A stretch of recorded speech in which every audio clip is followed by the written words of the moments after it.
0.073.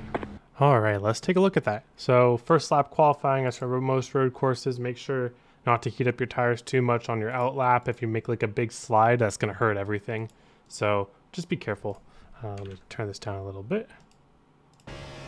So just setting up for qualifying here, I'm just going to get on the brakes like super duper early. Just get into second gear really early and get right on the edge there. And then I really want to make a straight line here. Like I want to only hit this first curb and maybe barely graze the second with my lefts. But I basically want to be on the gas the moment I'm off this curb. So I'd like drive straight through it. And you see how I just barely nudge the second curb and to the point where I'm able to stay on the throttle.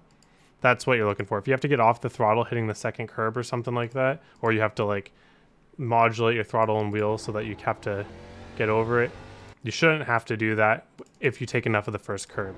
You can even take a 1x on the first curb if you really want to. You don't have to do that though. Obviously for qualifying, you don't want to be racking up X's for your safety rating. So I didn't get an X here. It was very close though. I was very close to getting an X with this much curb. But anyways, enough of that. Good run here to the line. Braking point right around the 3. I start though. So I brake at about 25%, 30% maybe. And I'm really waiting for a late apex. This actually isn't quite as late as I usually get. I usually get even later, but it's just up to you to based off of how comfortable you are. It really doesn't make much of a difference at the end of the day, but the really late apexes I was able to get makes this corner even faster. So I maybe lost a 10th here, not late apexing. So you bring it all the way out to the wall, and then you bring it all the way back into the inside wall here because there's this little pocket where the car just likes to be. And if you don't get there early, then the car will kind of be ill handling throughout this part. So I just stay in the pocket and that you don't wash out all the way to the right here because you're going to have to come back to the left to set up to the next corner. I tried a couple things. Like I really thought setting up super wide would help this next corner, but it doesn't really, in my opinion. So I actually enter shallow. It doesn't seem like this would work in my head, but it does. So I go from the throttle here. I hold my throttle, set up outside, slightly early entry, and so that you're still hitting kind of the turtle. You don't want to hit the turtle, but you want to hit the curb by the turtle. Brake drag there, and then from here, the easiest thing to do is just no pedals. Like it feels like you need to do more than this, but if you just hold no pedals more or less, like I'm just doing tiny modulations because I'm getting slightly off my line, but in a perfect corner here, I would like not hit my pedals at all until right here, until you hit the apex of the second curb. That's just somehow this is calculated out to be, you can just literally roll this entire section and it's not much faster to do anything else. So if you feel like you need to be doing more, now obviously this also depends on how much speed you're carrying through here. So if you're not carrying a lot of speed through here, then you might need to add some throttle like right here, so that you don't apex too early or diamond too early. Because if you diamond too early, you're going to come back and you're just going to completely miss your apex. You're going to get there way too early. You're not going to have a good angle off the corner. So if you're not sliding up all the way to this red and white here, you probably need to add just a little bit of throttle at the beginning. And then make sure to time that turn back down and straighten out the wheel and gradually roll your throttle up here. Okay, now next for this corner, I like to get off of the outside before the red and white starts and then point my car right here at the curb and then just the tiniest brake drag into, it depends on how deep you do it. Sometimes I let go earlier than this and I only have to drag, but I found that I get marginal more time if I dive it full brake for like a second, but see how much that full brake caused me to get loose? So like it's a little riskier. But anyways, I full braked for like a moment and then you just brake drag. This is one continuous corner. You want to think of all this right here as one continuous corner.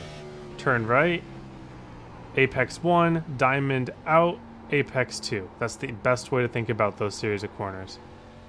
And you can wash out all the way to the curb here, but you're going to lose a lot of time coming back around to the left just because you're going to have to slow your car down to kind of keep your car on the curb. So I like to not wash out, late apex the second part of the diamond, not wash out, and then apex the curb right at the very end. And I like to actually get by the cones too. And so how this corner works out is that it's one fluid motion. You don't want to lollygag by the wall. You want to turn in. If you're able to get this angle that you're looking at right here, you want to get to the wall and then just start turning immediately. You see how close I get to that pit wall? But that's the best way to do it. Now, let's say that you throttle up a little early here and you get to the wall early. Now you'll have to stay by the wall a little bit and it's no longer a connected fluid corner. But if you're able to keep it down by the cones, bring it up to the wall, connected fluid corner, straight back by the pit wall, gradually bring it up the oval. I've gotten this combination a little bit better, about a tenth better, but this is still a pretty good example. So let's play it through one time. So fluid, diamond part 1, get all the way outside, late apex, the second part of the diamond, stay on the inside, now reach the curb as it's coming back to the left, stay by the cones, bring it out to the wall, brake, turn it immediately, and then drive it up to the wall. So that's all of that right there should be like one fluid motion. So like 2 turns back to back, but they're both fluid. Okay, braking point here. I brake right at the 5, maybe a tiny bit before it. I think you can get away with perfect braking. You can probably brake at like 4.5, but I'm not that confident on braking. I'm just an oval guy. So get on the braking, bring it down through the gears. I keep it in second here. I found that I had some things I didn't like if I would bring it down to first initially. I would get like some kick out of the rears. So I want to take a lot of this curb, but not too much, because there was a lot of times where I'd hit this curb and it just would not set me up. You probably want to take this is probably the max amount of curb I'd be comfortable taking here. Honestly, I probably want to be taking less. But anyways, I brake over the curb, and then right as I'm over the curb, I shift. I don't know if this is the right thing to do, but this is what was the most comfortable thing for me to do. Bring it down to first, back on the brake, trying to get it back to the right desperately. And notice this extra brake, I'm braking all the way to the second curb, or else I'm gonna land too far away from the curb and not have a good exit angle. So some other laps, I would take this second part of the curb too fast, land about 5-10 feet farther to the left, and then just have a horrible angle to drive the rest of the chicane with. So I'm actually wanting to brake all the way through the second curb and then pick up the throttle in first gear, right by the pit wall, shortcut the apron, bring it back on the track. And this was by far the best chicane right here that I did. And it probably can be done better. I'm not very good at chicanes, so it's very possible that I'm missing a few tenths there. So last chicane here, which I'm also probably missing a few tenths on. I'm braking right, probably close to the end of the painted line, right at pit road. Now here's a very, very important thing. You do not want to be full braking when your wheel is still turned, or else you're going to lock up. Your wheel needs to be straight. So I actually only start with a lightish brake, but you see how I snap my wheel back straight as I'm raising the brake, because that's the only way to do it. And then as I'm turning the wheel to keep it farther to the outside to help my angle, I have to let the brake off a little bit, because I could not have this much wheel inputted and have 80% brake. That's a lockup, so you can't do that. So as I get the wheel straight, then I finally get the full brake here.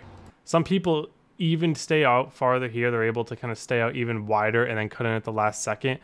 I'm really bad at that. I really try to do that sometimes, but I just can't get the turn in. I think if I was on triples and I wasn't a blind to where the curb was, it would be easier. But here, I just kind of cut my losses. I know I'm losing time here. And then I aim the car, try to get a ton of this first curb, or else I'm going to have a really, really, really bad angle for the second curb. So as much curb as I can without 1Xing. So basically my lefts have to still be on the racing track, but my rights can just be over the curb. And then that actually sets me up really good.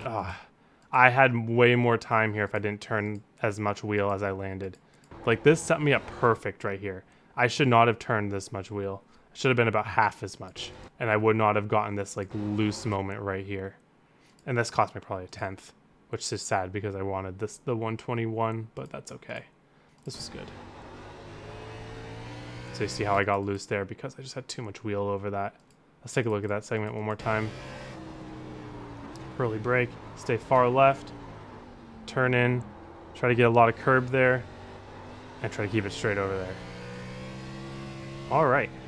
And that's my lap guide. And as always, the only tips I have for long run over this is just modify your line so that you're not sliding your rear tires. Any heat in your tires is going to compound a road race.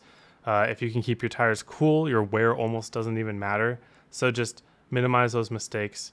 Just keep your rear tires engaged and you will be very consistent throughout the entire race. All right. Thank you all for watching. Hope you have a wonderful day, and I hope to see you all on the track.